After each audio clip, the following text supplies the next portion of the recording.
Good evening, everybody. Welcome you all to class 4 of our NDA, CDS, CAPF, FCAT current affairs series. Today is the fourth class of this series, and we'll be discussing few important topics in this class like poverty-driven urbanization, some places in news that were there in the month of October from India's point of view and from international point of view. Then we'll be seeing some Ramsar sites because it was in news regarding the Tawa reservoir that was in MP, which was added to the Ramsar state list. So it becomes important from that sense. Then we'll be adding, then we'll be learning some gallantry awards like Paramveer Chakra, Ashok Chakra क्या होता है, उनकी order of ranking कैसे होती है, peace time war time gallantry awards में क्या difference है, प्लस एक पीएम कुसुम स्कीम करके दैट वाज इन न्यूज़, उसके बारे में भी थोड़ा देखेंगे.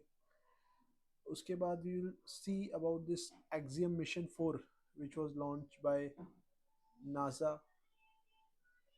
And last but not the least demographic disorder के बारे में हम लोग थोड़ा सा गो थ्रू करेंगे कि डेमोग्राफिक डिसऑर्डर क्या होता है. सो यही 5-6 टॉपिक्स हैं. बेस्ड ऑन दैट आपको एक टेस्ट दिया जाएगा अब थोड़ी देर में. So without getting delayed let's get started. दो तीन चीज़ें मैं बता दूं आपको कैसे हेल्प करेगी ये series. Only when you are following the things जो इम्पोर्टेंट है. First, write down these notes, write down these notes in your paper or whatever the copy that you have maintained. Give the test, give the test, give the test. And next but not the least, जब आप test देंगे उसके बाद जब हम लोग आपको marks दे देंगे या करेक्ट आंसर दे देंगे, you make sure that you revise those things where you got it incorrect. So this is how it will help you to get a better understanding of what kind of questions can be asked. It's not that कि ये सारे आप पढ़ोगे and इनमें से कुछ ना कुछ आ जाएगा, but current affairs is a very broad topic. So that's the reason why we usually don't focus on current affairs rather than focusing on static part, because static आपको पता है हिस्ट्री में क्या आने वाला, आपको पता है ज्योग्राफी में क्या आने वाला, आपको पता है. करंट अफेयर्स बहुत वास्ट हो जाता है. इसकी वजह से हम लोग इतना डिटेल्स में करंट अफेयर्स नहीं कवर करा रहे हैं. But having said that, we will definitely be giving you notes on current affairs and we'll be going through these classes also, which will eventually prepare you by the time you give your exam, which will be held on 13th April. सो इस हिसाब से हम लोग कुछ करते हुए चलेंगे current affairs की क्लासेस. एंड ऑफलाइन जो आपकी क्लासेस चल रही हैं दैट इज आपके नॉर्मल सब्जेक्ट्स की, वो भी कंटिन्यू रहेंगी. सी मैं जानता हूँ कल अटेंडेंस ज़्यादा थी स्टूडेंट्स की, आज डेफिनेटली कम होगी. But understand this fact my dear, जो कंसिस्टेंसी बना के रखेगा ही और she is only going to make it. So there are 3 lakhs, 4 lakh students appearing for this exam and finally around 300-400 getting to the academy. So if you are sure कि हाँ मेरे को academy जाना है, then you will be the one who will be putting in that effort, giving those efforts daily, coming to the classes, attending these online lectures. And that consistency will help you to crack this exams on the final day. So stay with me. I'll try to make the session as interesting as possible, as short as possible, ताकि revision में problem ना हो, समझने में problem ना हो. And eventually देखते हैं how things fare out if you put in that effort. So without getting delayed, let's get started. So the first term for today is poverty driven urbanization. Now what is poverty driven urbanization? So before we get into any of these topics in details, understand you don't have to memorize anything, you just have to break down these words.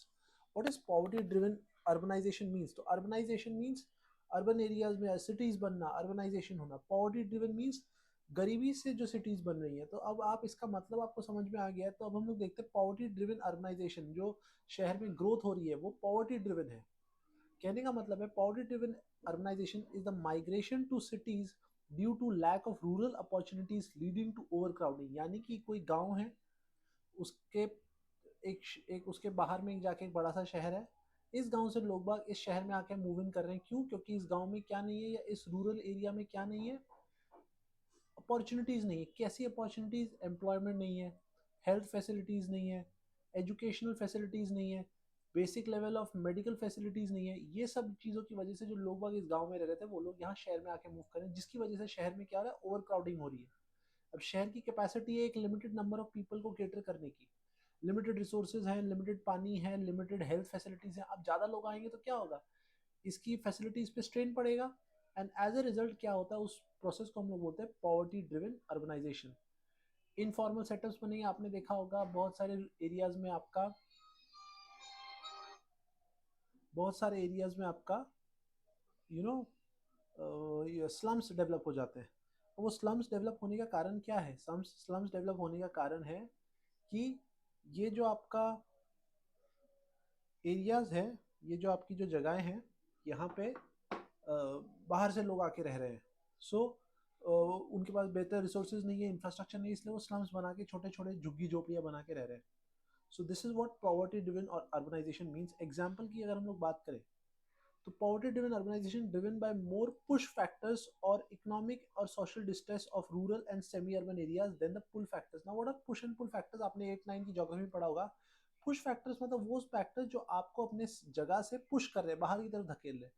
कैसे push factors हो सकते हैं एक area में? तो अगर वहाँ पे सिक्योरिटी कंसर्न्स है, यानी कि वहाँ पे चोरी डकैती बहुत ज़्यादा होती है, लूट मार बहुत ज़्यादा होती है, बेटर मेडिकल फैसिलिटीज़ नहीं है, एजुकेशनल फैसिलिटीज़ नहीं है, उसकी वजह से क्या होता है, लोग बाग अपने शहर को छोड़ के बाहर जाते हैं। These are the push factors.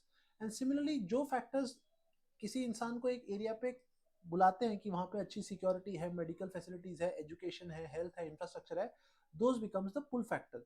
तो इकोनॉमिक डिस्ट्रेस और सोशल डिस्ट्रेस की वजह से जब लोग बाग एक गांव को छोड़ के दूसरी जगह आते हैं, that is an example of poverty driven urbanisation. Next is India's urbanisation is largely driven by economic distress. तो इंडिया में जो अर्बनाइजेशन होता है, इंडिया में जो शहर बनते हैं, वो क्यों बनते हैं?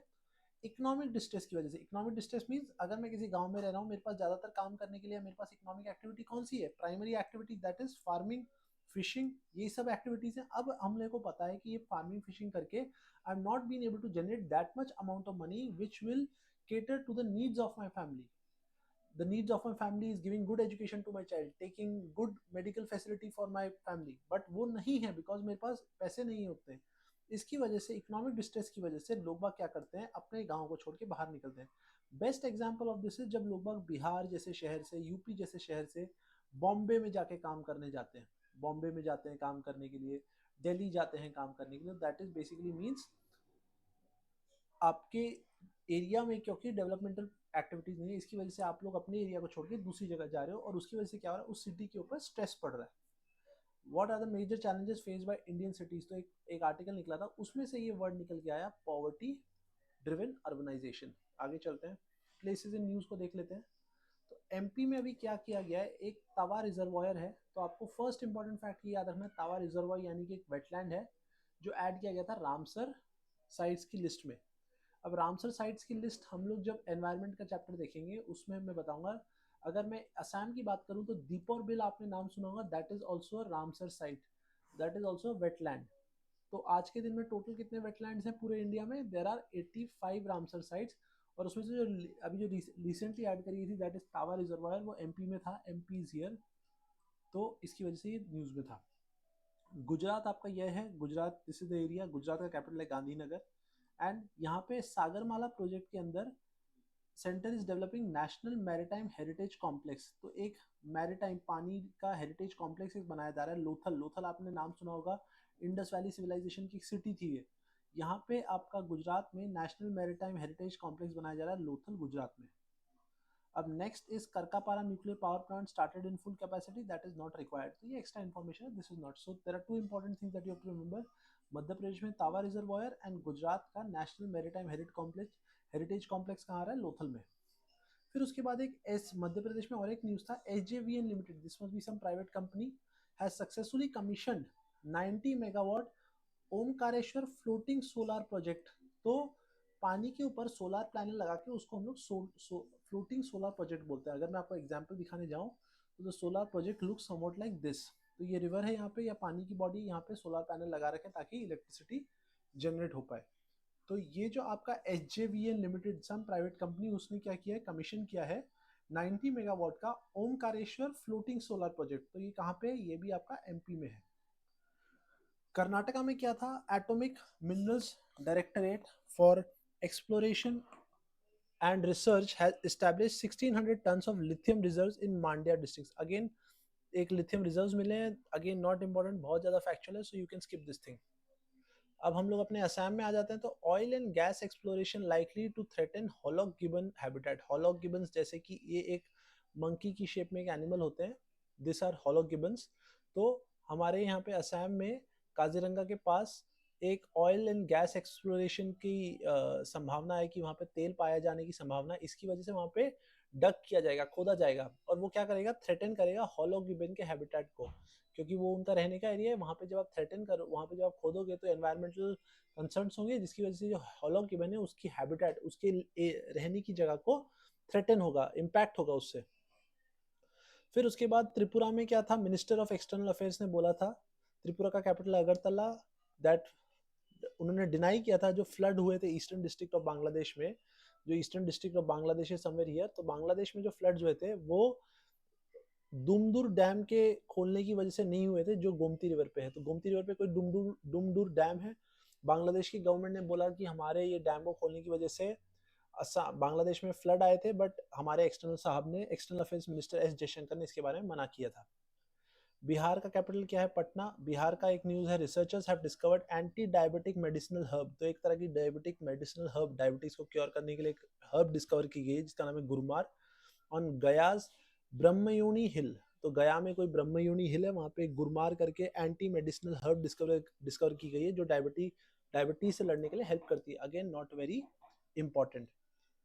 छत्तीसगढ़ में approved a proposal to notify Guru Ghasidas Tamor Pingla tiger reserve. Chhattisgarh में एक गुरु घासीदास का एक तामर पिंगला को टाइगर रिजर्व की तरह अप्रूव किया गया था, तो आपको ये जानना जरूरी है, this is an important fact. ये पूछा जा सकता है गुरु घासीदास तामोर पंगीला टाइगर रिजर्व कहाँ पे है, तो दिस इज इन छत्तीसगढ़। और जो मैंने पहले जो हम लोग ने न्यूज़ पढ़ी थी रामसर साइट्स के बारे में, उसमें से जो 2-3 न्यूज़ जो इंपॉर्टेंट थी, तो मध्य प्रदेश में एक रामसर साइट ऐड करी थी तावा रिजर्वायर के नाम से। तमिलनाडु में 3 वेटलैंड ऐड करे गए थे रामसर साइट्स में, Nanjarayan bird sanctuary, Kazhuveli bird sanctuary and terracotta pipelines, ये 3 को ऐड किया गया था। I hope this is clear. अब इतना पढ़ने के बाद हम लोग आते हैं अपने इंटरनेशनल न्यूज़ में।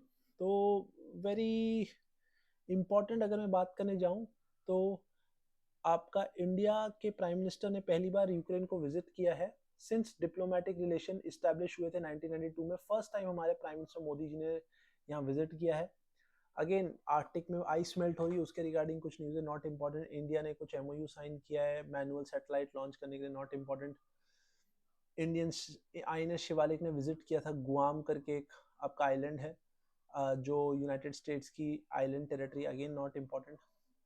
काचेटका peninsula, powerful earthquake in Russia's far east triggered volcano by, एक कोई पेनिनसुला में कोई वॉल्केनो फटा है जिसकी वजह से आपका ये न्यूज में था, again not very important.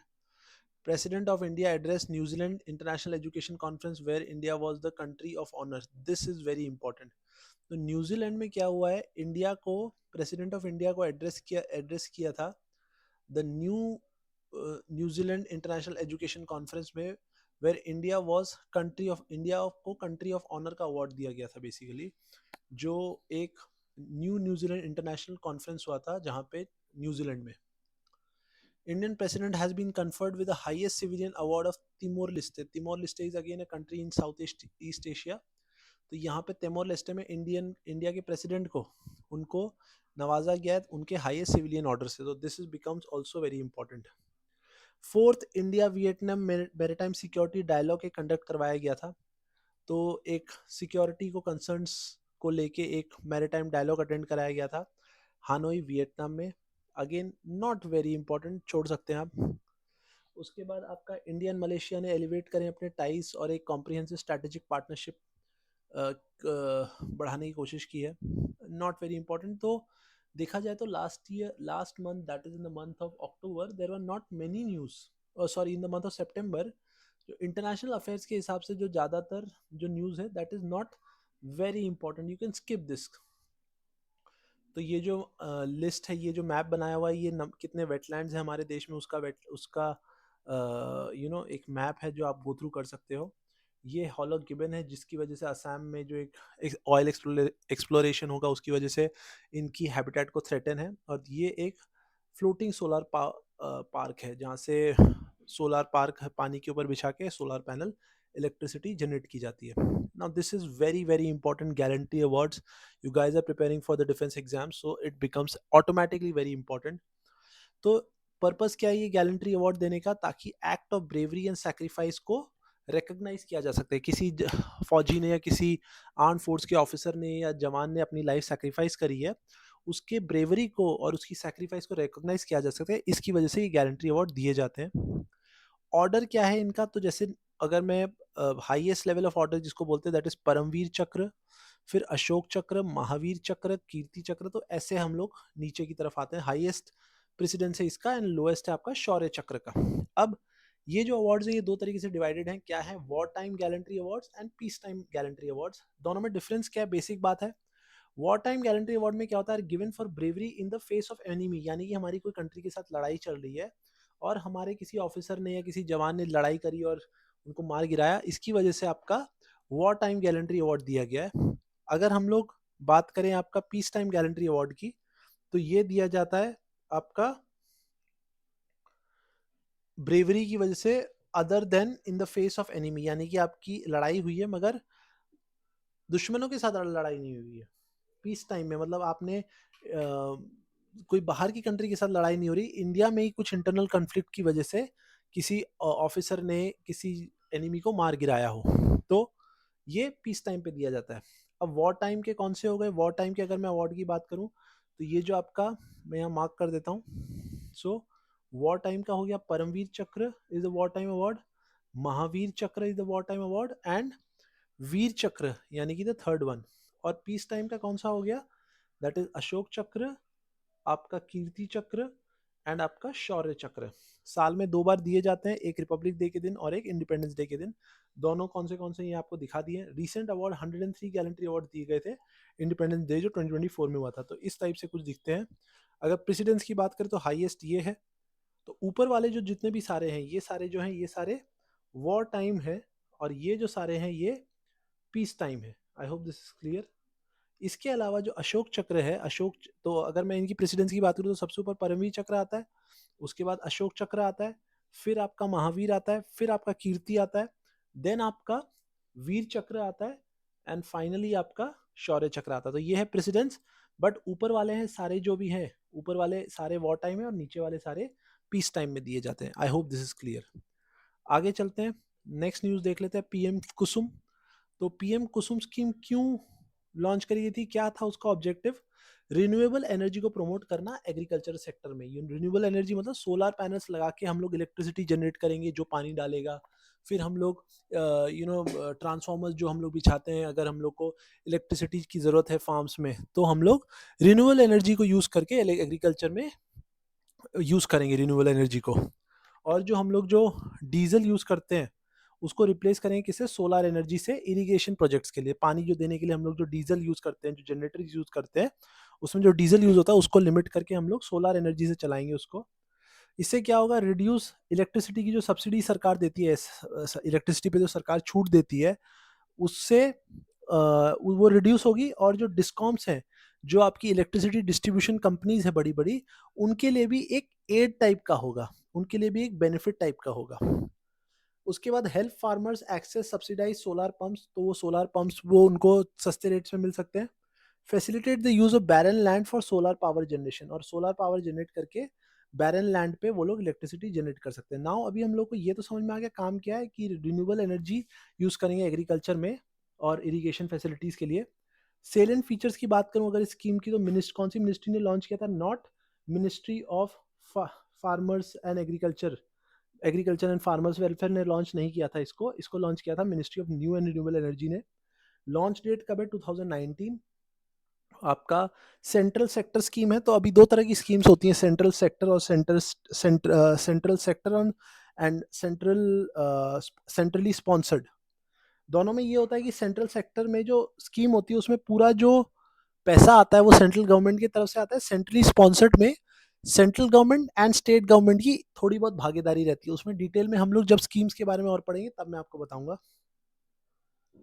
Eligibility की बात करूँ तो इंडिविजुअल फार्मर्स हो गए, ग्रुप ऑफ फार्मर्स हो गए, या फार्मर प्रोड्यूसर ऑर्गेनाइजेशन हो गई, पंचायत हो गई, कोऑपरेटिव्स हो गए, वाटर यूजर्स एसोसिएशन हो गई, ये सारे इसके एलिजिबिलिटी का पार्ट है।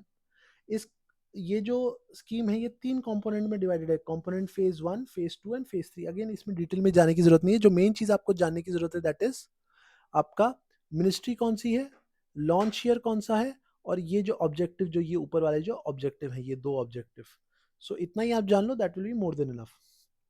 टारगेट क्या है? 34,800 मेगावाट सोलर कैपेसिटी अचीव करनी है by March 2026। Again not very important, you can skip this part.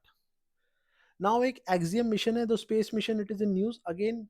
Just the facts that you have to remember that it's a fourth private astronaut mission की, यानी कि private astronauts का mission है to the international space station. हमारा जो international, हमारा मतलब जो इंटरनेशनल स्पेस स्टेशन है, वहां पे 4 प्राइवेट एस्ट्रोनॉट्स को भेजा जाएगा। कौन ऑर्गेनाइज कर रहा है? नासा कर रहा है, एक्सियम स्पेस कर रहा है। एक्सियम स्पेस क्या है? एक प्राइवेट यूएस कंपनी है। लॉन्च कौन प्रोवाइड करेगा? स्पेस एक्स, जो हमारे इलॉन मस्क की कंपनी है। उसके बाद मिशन ड्यूरेशन कितना होगा? 14 दिन का होगा।